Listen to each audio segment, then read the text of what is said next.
Selamat siang, akhirnya ketemu lagi Pak Afrizal. Selamat datang di Sharing dan Sharing. Jadi kita sharing dulu, baru kita sharing. Jadi setelah disaring, Kita sharing. Jadi kenapa kami mengundang Pak Afrizal ke acara ini? Karena beberapa waktu yang lalu ada sesuatu yang beliau lakukan di tempat lain. Sebelum kita masuk ke sana, mungkin tidak ada salahnya saya perkenalkan beliau. Beliau ini adalah Kepala Urusan Umum di Kantor Pencarian dan Pertolongan Merauke. Tetapi selain itu juga beliau punya kesibukan lain di samping itu, yakni menjadi seorang asesor. Nah, asesor itu apa dan apa yang beliau lakukan beberapa minggu lalu di tempat lain, nanti kita akan tanya, kita kulik sama-sama. Tapi sebelumnya kita saksikan dulu tayangan yang menceritakan tentang kegiatan beliau kemarin.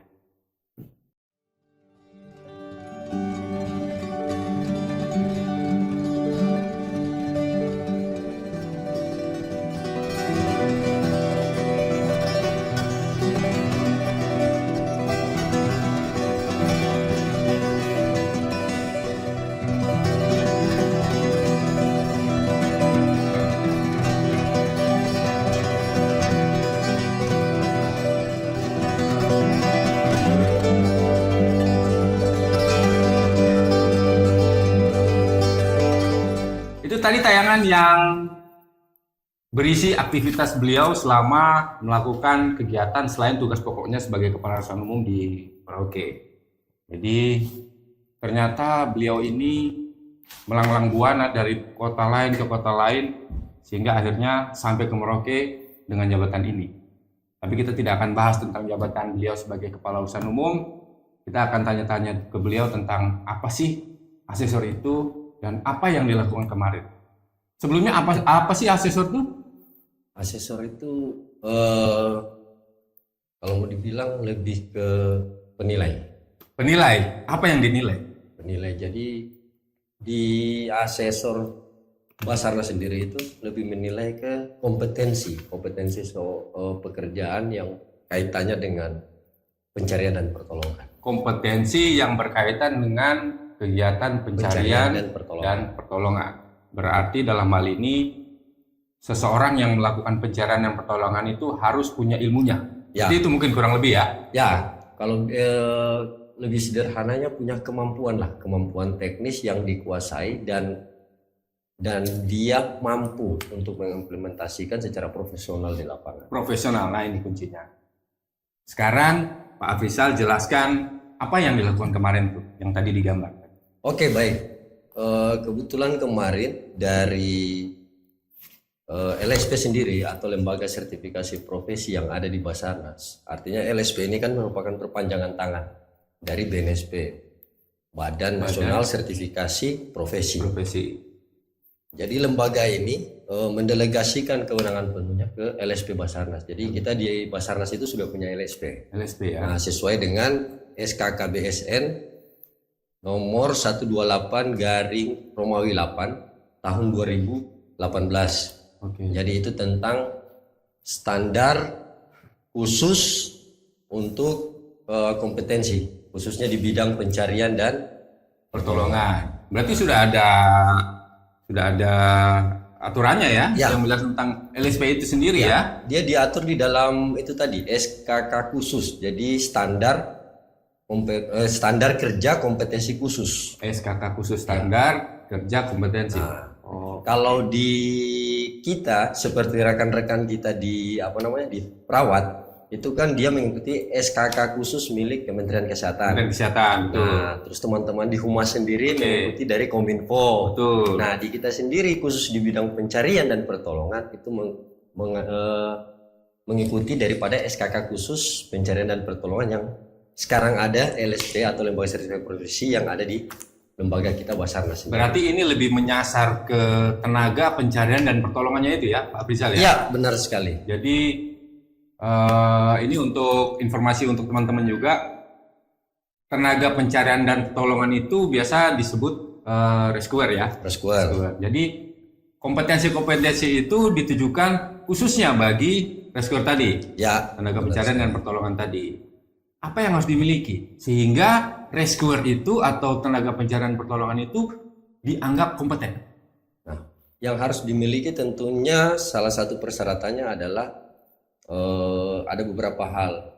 Jadi ada teknis dasar sendiri, kemudian mempunyai pendidikan lanjutan atau pendidikan lebih terkait dengan kompetensi tersebut yang akan berkaitan dengan yang nantinya akan diujikan di dalam SKK itu. Oke. Jadi dalam SKK itu sudah diatur terkait dengan skema. Jadi skema yang akan diujikan itu sudah diatur. Nah, itu merupakan apa yang diatur dalam SKK khusus itu menjadi dasar daripada pengembangan sumber daya manusia. Jadi dari pengembangan sumber daya manusia itulah nanti itu yang mengarahkan kita lebih profesional lagi dari sisi pendidikan, sisi latihan, kemudian dari profesionalisme, dan tentunya kita mengejar standar nasional dan paling tidak kita bisa bekerja atau berstandar internasional. Berarti ujung-ujungnya nanti punya standar yang sama gitu ya. Dari mau rescuer itu di ujung timur Indonesia sampai di ujung barat Indonesia punya standar yang sama. Benar sekali. Nah, sekarang yang dilakukan di Sorong kemarin itu di Biak, Pak. Di Biak itu berkaitan tentang uji kompetensi yang mana nih? Ya. Jadi di dalam LSP sendiri itu ada 7 skema. 7 skema yang di dalamnya masing-masing skema itu ada kurang lebih 13 unit kompetensi yang diuji. Widih, banyak sekali. Nah, sedangkan di Biak kemarin yang kami dari dari LSP tugaskan ke Biak itu 2 skema yang dimainkan di sana. Jadi ada skema jungle rescue. Dan juga ada skema pertolongan di ketinggian atau high angle rescue technique. Itu yang kemarin kami coba ujikan untuk rekan-rekan kita di sana, apakah dia kompeten atau belum kompeten. Oh, berarti bersamaan ada jungle-nya, ada hardnya. Ada hardnya. Pak Abrizal kebetulan di hardnya. Kebetulan saya di asesor pertolongan di ketinggiannya atau di hardnya. Di ketinggian. Nah, sekarang kalau boleh diceritakan secara singkat, khusus untuk hard ini tadi, apa yang harus dipegang atau apa yang harus dikuasai nih oleh tenaga pencarian pertolongan sehingga bisa dianggap kompeten khusus di bidang pertolongan ketinggian tadi?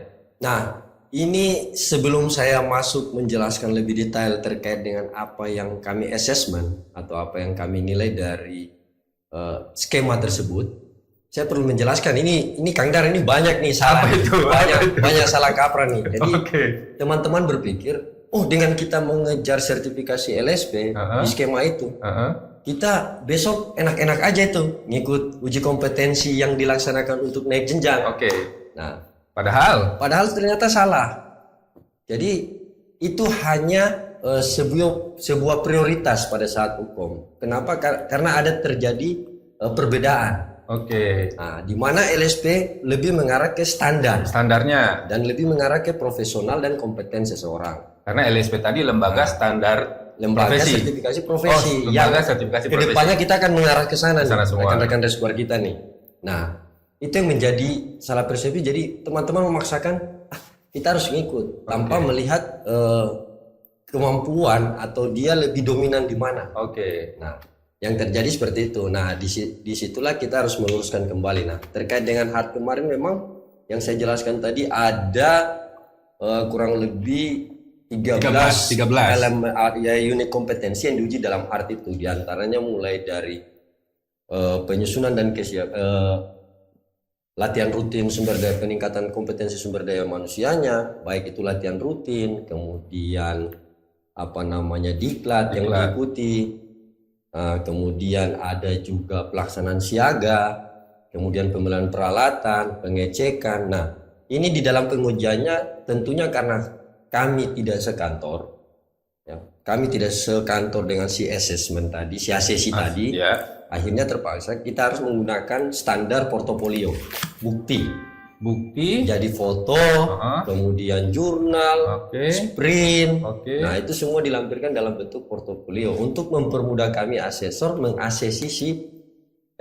mengasesmen si ACC tadi bahwa kebenarannya ini. Nah, pada Oke. saat pengujian kami hanya membuktikan portofolio yang diserahkan ke kami. Oke. Baru kita masuk lagi ke bagaimana komunikasi SAR. Komunikasi. Artinya pre-com, ex-com, Ya. menerima, mengelola. Oke. Nah, kemudian masuk di perencanaan operasi Ya. atau pelaksanaan operasi, mulai dari perencanaannya, pemilihan peralatan, sampai dengan operasinya. Sampai operasinya ya. Begitu operasi selesai, ada tahap terakhir, Kang, dari evakuasi ke tempat yang tidak aman, ada lagi yang namanya treatment korban. Jadi Treatment. kita bukan berarti bisa menolong, nggak bisa ditangani nih korbannya. Oke. Nah, itulah yang membedakan uji kompetensi untuk penaikan jenjang dan profesi sendiri. Dari Lebih LSP komplit tadi. kan kalau didengar. Jadi kelihatan lebih banyak ya Pak Fizal. Ya, nah, jadi satu orang itu bisa sampai ya kurang lebih 90 menit 90 menit. proses Karena dari evakuasi. awal. Dari awal. Dari saat dia menerima berita Iya, benar sekali. sehingga nanti ujung-ujungnya sampai di penutupan operasi. Iya. Gitu ya. Nah, mudah-mudahan dengan apa yang dilakukan Kang Dar dan rekan-rekan di Humas Merauke ini, paling tidak ini bisa didengar oleh rekan-rekan rescuer kita. bahwa Ya, mudah-mudahan. golden ticket itu tidak mudah. Nah, dia harus melewati beberapa proses dari penyisian nunggu di final itu kan Ya, hebat. Betul. Ajang pencarian bakat saja untuk mendapatkan golden ticket itu kan tidak mudah. Harus melawan sekian belas puluhan ribu kompetitor yang lain gitu ya. Cuma dalam hal ini rescuer berkompetisi dengan dirinya sendiri. Iya, benar. Artinya ketika apa yang dia lakukan itu sudah terstruktur, sudah diatur dengan rapi, ujung-ujungnya quick action yang diinginkan itu bisa tercapai gitu ya. Jadi tujuannya seperti itu. Jadi setiap orang itu dia mampu melakukan dari proses awal sampai akhir, sehingga pada saat penugasan, entah posisinya itu sebagai anggota tim atau dantim atau membaur dengan teman-teman potensi lainnya, itu dia sudah mengetahui apa yang dilakukan dan yang seharusnya dilakukan. Berarti, maaf kalau saya potong, berarti andai kata saya sebagai seorang penolong nih, saya harus bisa melakukan beberapa atau berbagai macam tugas yang harus dikerjakan ketika saat operasi. Entah itu saya sebagai penerima beritanya, saya olah, terus saya juga harus bisa bertindak sebagai apa istilahnya rescuernya gitu ya Pak Surisal ya? Ya, paling tidak seperti itu gambarannya. Jadi Oke. orang itu kompeten di bidang pencarian dan pertolongan. Artinya seperti tadi ketinggian, Oke. pada saat dia menerima berita, dia mengolah, dia tahu apa yang harus disampaikan ke pimpinan. Oke. Dan apa yang pimpinan perintahkan, dia tahu harus menjabarkannya seperti apa. Ah, itu tujuannya. Tujuannya. Dan itu berstandar, itu yang kita kejar. Jadi bukan hanya bisa bekerja, tapi paling tidak pekerjaan kita itu profesional. Oke. Boleh diminum loh Pak Fizal? Oke, Ini bukan pajangan nih. ini bukan iklan ya. Jadi kami berusaha untuk membagikan apa-apa yang harus diketahui oleh khalayak ramai, khususnya kita di internal, tapi setelah melalui proses saring dulu. Makanya kami programnya namanya saring dulu, baru sharing. Nah, kita kembali ke biak tadi Pak Rizal. Sebagai seorang asesor, ketika mendapati bahwa proses yang sedang dikerjakannya ini ternyata masih belum sesuai dengan juknis ataupun petunjuk teknis yang sudah dipegang nih. Apakah ada toleransi atau apakah ada katakanlah kita atur aja lah. Ada nggak seperti itu kemarin di sana? Ya, ada nggak seperti itu di sana? Jadi terkait dengan LSP dan yang uji kompetensi tadi saya bilang di internal Binga sendiri, itu perbedaannya sangat signifikan. Kalau yang di Binga itu ada kesempatan si rescuer tadi apabila belum memenuhi syarat, dia mempunyai waktu remedial. Oke. Nah, sedangkan di LSP kita tidak punya kesempatan itu. Jadi sekali assessment dia gagal dalam satu item saja, berarti dia gagal. Oh. Artinya gagal dalam arti dia belum dianggap kompeten. Oke. Nah, itu bedanya. Iya. Jadi nggak ada tawar-menawar, nggak ada cawe-cawe. Nah, seperti itu. Berarti seorang rescuer ini memang dituntut harus menguasai apa yang jadi bidangnya, gitu ya. Dan ya itu tadi yang tadi saya sampaikan, ketika rescuer ini sudah kompeten, artinya dia kuasai, operasi SAR itu sudah bisa berjalan enak gitu ya. Nah, itu dia Bisa kan. secepat mungkin, Nah, terus sesuai prosedur safety-nya juga ada, prosedurnya terjalankan dengan rapi. jadi memang standar SKK khusus tadi itu kan arahnya ke situ tuh. Kita bergerak secara efektif, efisien, andal dan profesional. Artinya tercapailah semua yang kita tuh quick action. Nah, search and rescue. Jadi aman dulu baru action. Ya, Nah, kalau tidak aman tidak usah action. ya, Ya, ya. kita penolong bukan Betul, korban. betul. Korban tetap korban, tapi Betul. penolong bisa jadi korban. Kalau tadi tidak profesional. Ya, korban Itu dia. tetaplah korban gitu Tetap ya. korban. Jangan menambah korban. Ya, jangan menambah korban. Nah, yang penting tidak korban perasaan. Nah, itu lain cerita. Terus kemudian ini, Pak Afrizal, selama berkegiatan di BIA kemarin, ada perwakilan dari kantor pusat yang ikut hadir? Jadi kami dari LSP itu memang terpusat ya, terpusat hanya posisi asesor-asesornya saja yang memang berada di beberapa kantor SAR. Beberapa kantor. Di beberapa kantor SAR. Contoh kayak di Merauke sendiri kita punya dua asesor. Namun kemarin memang terkait dengan skema dan CV saya di bidang ketinggian, makanya saya dipanggil. Nah, pusat sendiri kami ke sana membawa bendera LSP. Jadi nggak ada dari daerah, tapi kita terhitungnya pusat. Oke. Nah, dari kegiatan kemarin itu langsung terlibat karena beliau yang bertanggung jawab. Pak Darmadi selaku manajer daripada manajer sertifikasi profesi. Nah, beliau yang langsung berada di sana bersama-sama kami dan juga admin daripada LSP, Mbak Putri itu. Jadi dia yang menerima semua data. Jadi kalau di LSP itu APL 01, 02 itu terkait dengan pendaftaran. Ya, pendaftaran si ACC ke LSP untuk persiapan dilakukan assessment tadi. Oke. Kita lanjut lagi nih. Berarti setiap kantor bisa mengajukan permohonan untuk distandarisasi tadi ya? Ya, Jadi benar sekali. Jadi kalau kemarin BIAK itu berarti BIAK mengajukan diri untuk disertifikasi, Siap. khususnya untuk di hard dan di jungle tadi ya. Jungle tadi. Berarti andai kata suatu saat Merauke pun ingin melakukan kegiatan itu bisa mengajukan diri. Boleh. Ya. Boleh. Jadi LSP itu siap untuk melakukan assessment. Syaratnya? Nah, syaratnya tinggal dari kita saja. Oke. Untuk kita kantor SAR Merauke, seperti apa kesiapan kita? Siapan? Kita buat surat, kita ajukan ke LSP. Nah, nanti LSP akan membalas surat kita. Kapan pelaksanaan? Kalau sudah ditentukan, sudah deal, maka akan direkomendasikan untuk dilaksanakan. Nah, LSP sendiri akan menunjuk asesor yang akan ke Merauke. Jadi boleh. Oke. Dan anggarannya pun ditanggung oleh kantor pusat. Dalam hal ini LSP tadi ya. Iya.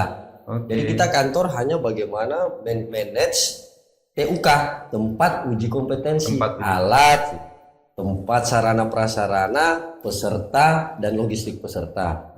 Nah, dari asesor sendiri itu ditanggung oleh dari pihak LSP. Berarti kemarin itu distandarisasi untuk perorangan ataukah juga dengan tim?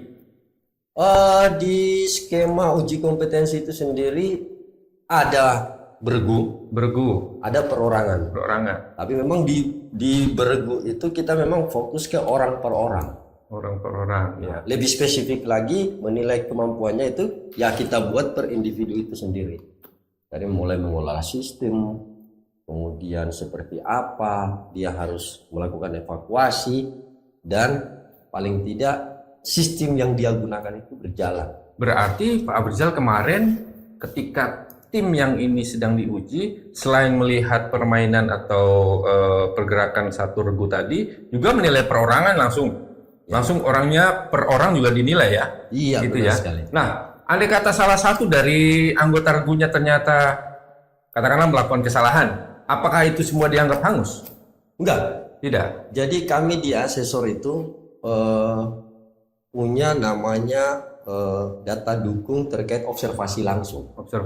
Jadi begitu kita nilai individunya, beregunya dengan observasi langsung, begitu ada yang meragukan, maka kami akan melakukan tes lebih lanjut, bisa dengan lisan, tulisan, atau wawancara. Oke. Nah, untuk mendukung apa yang sudah kita obrolkan tadi ini, kita akan putarkan lagi nih. Kita akan putarkan lagi kegiatan yang sudah Pak Afrizal lakukan di BIA kemarin, biar lebih jelas.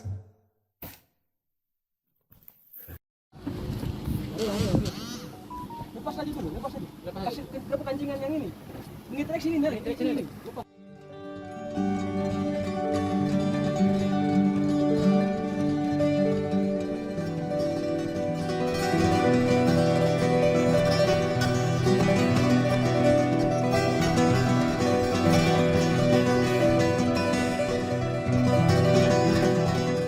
Pak Afrizal, Ya. tadi kita sudah sama-sama lihat apa yang sudah dilakukan di sana. Berarti memang betul-betul teman-teman rescuer ini melakukan step by step sehingga akhirnya proses upaya penyelamatan itu bisa dilakukan dengan aman. Tapi bagaimana halnya ketika misalnya Pak Afrizal nih melihat bahwa ini seseorang ini melakukan kegiatan yang meragukan, artinya tidak sesuai dengan SOP. Apa yang dilakukan itu, Pak? Nah, kami akan coba melakukan beberapa pertanyaan pendukung. Oke. Observasinya berupa ya kita bisa wawancara Ke orang yang diragukan Ya, tadi. yang diragukan tadi. Atau kalau banyak nih yang meragukan nih, ya udah kita coba buat lagi tambahan tes. Kita berikan beban tambahan. Misalnya coba kamu bikin sistem ini. Oke. Nah, coba kamu buat sistem ini. Oke. Nah, kita akan uji di situ bagaimana sistem itu bekerja apa tidak. Kemudian penguasaan peralatannya seperti apa, sampai di mana pemahamannya. Saya disclaimer dulu nih ya Pak ya. Teman-teman yang belum tahu tentang sistem, sebenarnya sistem itu adalah trik atau teknik perangkaian alat-alat atau hardware sehingga mempermudah tenaga rescuer itu melakukan pertolongan, gitu Pak ya. Oke, lanjut Pak.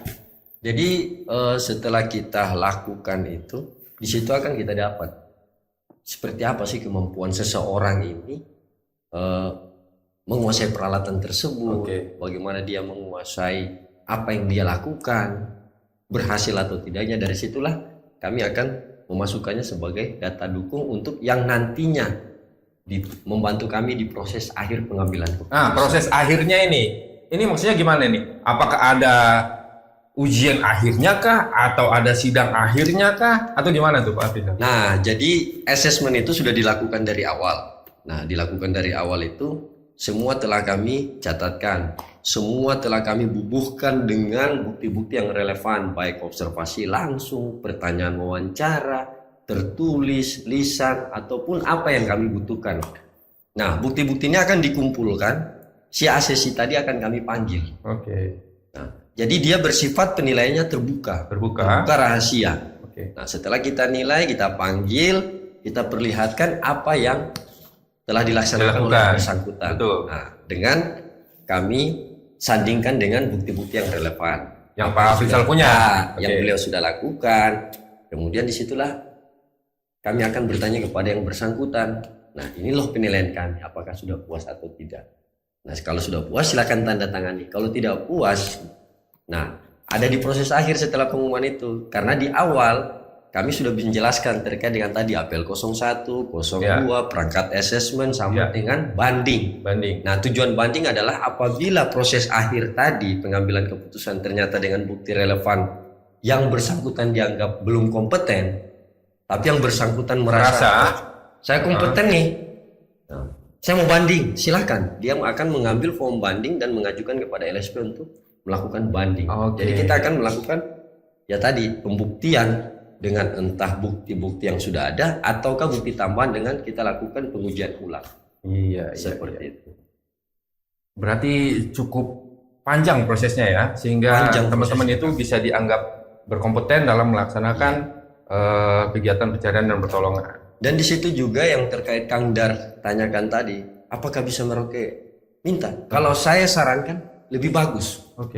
Kenapa lebih bagus minta? Kenapa? Karena disitulah di mana titik kita bisa menilai seseorang itu rescuer yang kita miliki di kantor SAR Merauke ini mampu atau tidak. Nah, mampu atau tidaknya bukan terkait dengan kekurangan yang dialami masing-masing individu, tapi kita bisa mensinkronkan dengan hal lain. Contoh pembinaan secara rutin di kantor SAR. Ya, Seperti apa? Oke. Penggunaan peralatannya, ya, kesiapan nah, alut. kesiapan alut. Ya, ya. Nah, ini semua bisa kita sinkronkan nih. Jadi hasil akhir bukan hanya menjadi bahan evaluasi orang per orang, Ya. tapi menjadi bahan evaluasi Satu suatu kantor nih. organisasi. Satu kantor Nah, nih. satu kantor nih. Oh, Iya. berarti kenapa sih seperti ini? Karena biasanya kami asesor akan memberikan catatan akhir evaluasi. Apa sih catatannya? Ya. Nah, contoh saya mendapatkan seseorang yang, oh dia kurang pemahamannya terhadap alat. Nah, di situ saya akan bilang, tolong ke depan pimpinan atau siapapun yang bertanggung jawab dapat melakukan pengawasan dan pembinaan secara rutin dan berkala. Berarti dalam bentuk rekomendasi. Ya, tepatnya. Oh, oke. Karena proses asesmen tadi akan berakhir, itu admin atau LSP sendiri sebelum diserahkan penilaian itu akan dimuat catatan rekomendasi-rekomendasi tadi yang nantinya diserahkan kepada kantor SAR. Jadi output dari sebuah proses tadi itu ujung-ujungnya adalah kalau ada yang perlu dirubah akan disampaikan dalam bentuk rekomendasi. Iya, Seperti itu. dalam dokumen serah terima hasil uji kompetensi tadi. Jadi memang manusianya SDM yang kita uji, tapi kaitannya sinkronisasinya bisa sampai dengan peralatan, alut, pembinaan. Ya, ya, Jadi program. ya, Program berkala yang harus tentunya diberikan sehingga rekan-rekan kita rescuer ini terpelihara kemampuannya. Jadi ada keterikatan antara satu bagian dengan bagian yang lain, Iya. sehingga proses perjalanan roda organisasi ini bisa utuh gitu Bisa ya. utuh, bisa klop, dan itu tadi terkait dengan quick actionnya itu Betul. terpenuhi. Nah, mungkin yang perlu diperjelas lagi sama Pak Afrizal, saya pikir ini perlu diketahui teman-teman di seluruh Indonesia tentang yang tadi sudah Pak Afrizal sampaikan di awal, bahwa apa sih bedanya uji komen dilakukan dan apa sih bedanya sertifikasi ataupun yang sudah dilakukan sama LSP ini tadi, sehingga teman-teman tidak rancu. Mungkin perlu dipertegas lagi nih Pak Afrizal. Oke, mungkin buat teman-teman rescuer di luar sana, terutama di internal Merauke sendiri.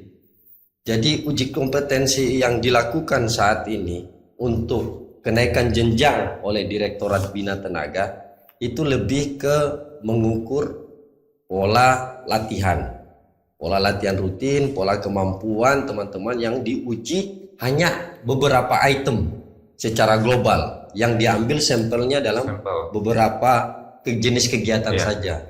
Nah, sedangkan kompetensi yang dilakukan oleh LSP itu sudah terstandar dengan skema yang sudah ditentukan. Jadi contohnya satu skema saja itu kita outputnya nanti adalah terstandar, terkompeten, dan kalau bisa dia bisa digunakan untuk paling tidak kemampuannya, kompetensinya itu standar internasional. Standar internasional. Standar internasional. Karena kita mengarah ke profesi, sehingga di dalam uji kompetensi tersebut itu skema yang sudah disusun itu sudah cukup komplit. Mulai dari mana seseorang itu menerima, mengelola, menyiapkan, melaksanakan sampai dengan evaluasinya. Nah, ini semua sudah dijalankan. Itulah bedanya, sehingga kemampuan teman-teman harus lebih profesional sehingga membuat teman-teman itu lebih siap, cepat, tepat, dan profesional di lapangan. Oke, ini mungkin pertanyaan terakhir Pak Afrizal. Ketika Basarnas dalam hal ini, Basarnas dalam hal ini sudah dinyatakan tersertifikasi. Ya, salah satu contoh misalnya di teknik pertolongan di ketinggian tadi yang Pak Afrizal sudah sampaikan. Apakah standar ini bisa dipakai atau wajib diikuti oleh instansi atau organisasi SAR di luar Basarnas? Nah, itu yang sampai saat ini memang sedang kami bincangkan, sedang kami bahas terkait dengan pengujian di luar daripada Basarnas sendiri. Karena memang sementara ini masih kita gunakan standar untuk internal kita. Ya. Karena kalau kita mau pakai keluar, potensi kita ini kan masih dari kalangan bermacam-macam nih, dari relawan, kemudian ada yang memang terlatih, karena memang di potensi itu kan ada beberapa potensi yang terlatih, awam, profesional. Ya. Nah, awam terlatih. Nah, profesional ini mungkin bisa kita ujikan. Contoh teman-teman dari Emergency Response Team Betul. milik Kementerian SDM dari tambang. Nah, ini mungkin bisa karena skema tadi dari elemen unit kompetensinya dari 1 sampai 13 tadi bisa terpenuhi. Sedangkan di beberapa teman-teman potensi kita itu belum terpenuhi semua. walaupun secara portofolio. Ya, Contoh teman-teman dari relawan, Tagana atau yang lain itu kan belum terpenuhi sampai situ. Jadi memang kita belum mengarah ke sana, tapi paling tidak kita menuju arah itu kita masih melakukan uji petik atau uji kompetensi lewat pelatihan potensi sesuai dengan apa yang diberikan. Berarti harapannya ke depan apa yang sudah distandarisasi di internal kita ini kemudian kelak bisa digunakan juga di instansi luar. Ya. Artinya organisasi profesional yang ada di luar pun bisa mengadopsi ini. Ya, benar Sehingga semakin banyak personil atau semakin banyak instansi yang punya kompetensi sama justru sangat mempermudah kinerja dari pencarian dan pertolongan Ya, tadi ya. jadi tadi bukan mengadopsi, Mas. Oh, bukan mengadopsi. Bukan mengadopsi, tapi paling tidak ini teman-teman dari luar sudah bisa meminta ke kita untuk dilakukan assessment tadi terkait dengan profesi tadi. Oh, karena kita ada lembaganya. Kita ada LSP terkait Ya, bidang pencarian dan betul. pertolongan melalui SKK khusus tadi. Ya, Sistem dan standar kerja kompetensi khusus tadi di bidang pencarian dan pertolongan. Khusus bidang pencarian dan pertolongan Ya. ya. berarti memang terkhusus terkait pencarian pertolongan, Basarnas punya LSP ini tadi. Iya, benar. Sehingga mereka harus menginduk ke sini. Siap. Oke. Seperti itu. Saya pikir cukup tercerahkan ini Pak Afrizal. Mudah-mudahan teman-teman ataupun siapapun kalian yang menyaksikan acara ini mendapat insight yang banyak. Walaupun yang kita bincangkan masih sedikit, saya berharap nanti suatu saat kita akan ngobrol lagi dengan hal-hal yang mungkin berbeda segmen, tetapi justru mungkin bisa membuka wawasan kita semua untuk khususnya di bidang pencarian dan pertolongan. Ada statement terakhir mungkin Pak Afrizal?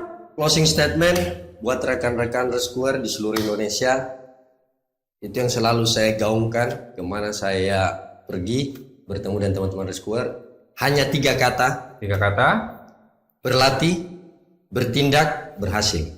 Berlatih, bertindak, Berhasil. berhasil. Berlatih secara berkala, secara rutin, bertindak secara profesional, tentunya dengan profesional kita pasti berhasil dalam quick action. Satu jiwa, satu rasa. Kalau saya tambah 2 B lagi. Berlatih di depannya. Jadi berlatihnya 3 kali. Oh, Pak iya. Afrizal, terima kasih banyak sudah hadir di sini. Sukses Sampai selalu Pak ketemu Afrizal. lagi.